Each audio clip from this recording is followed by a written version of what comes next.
porte-parole du gouvernement, le général de brigade Issa Ousmane Koulibaly. Bonsoir, monsieur le ministre. Bonsoir, madame. Avec vous, un communiqué du gouvernement suite aux attaques terroristes perpétrées ce matin contre les femmes. Tout à fait. Merci beaucoup. Communiqué numéro 2026-001 du gouvernement de la transition. Le gouvernement de la transition du Mali porte à la connaissance de l'opinion nationale et internationale que dans la matinée du samedi 25 avril 2026, des groupes armés terroristes ont mené des attaques complexes et coordonnées visant certaines villes du pays, notamment les villes garnisons de Kati, de Sévaré, de Gao, de Kidal et de Bamako. Ces attaques terroristes ont malheureusement fait 16 blessés, dont des civils et des militaires, pris en charge par les structures médicales et des dégâts matériels limités.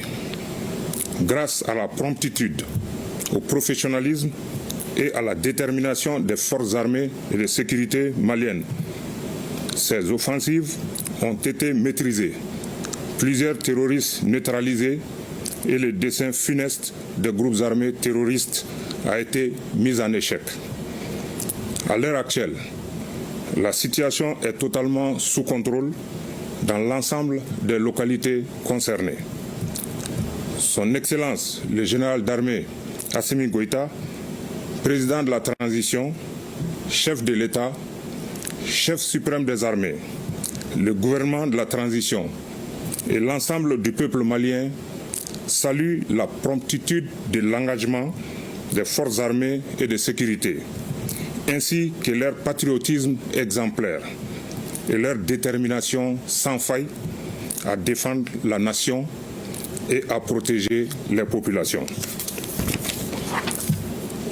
Le gouvernement de la transition appelle les populations maliennes à faire preuve de vigilance et de sérénité face aux tentatives désespérées des groupes armés terroristes et de leurs sponsors.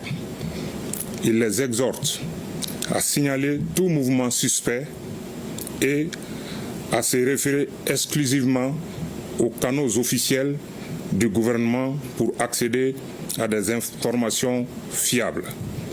Le gouvernement de la transition condamne avec la plus grande énergie ces actes terroristes lâches et rassure les populations que le sacrifice ultime consenti par les dignes fils de la nation ne sera pas vain.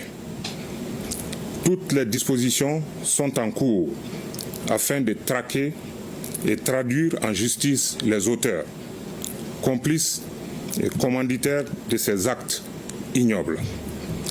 Le gouvernement réaffirme sa confiance aux forces armées et de sécurité maliennes qui demeurent pleinement engagées dans leur mission de défense de l'intégrité territoriale et de restauration de la paix, de la sécurité et de la quiétude sur l'ensemble du territoire national. Que Dieu bénisse le Mali et préserve les Maliens. Bamako, le 25 avril 2026.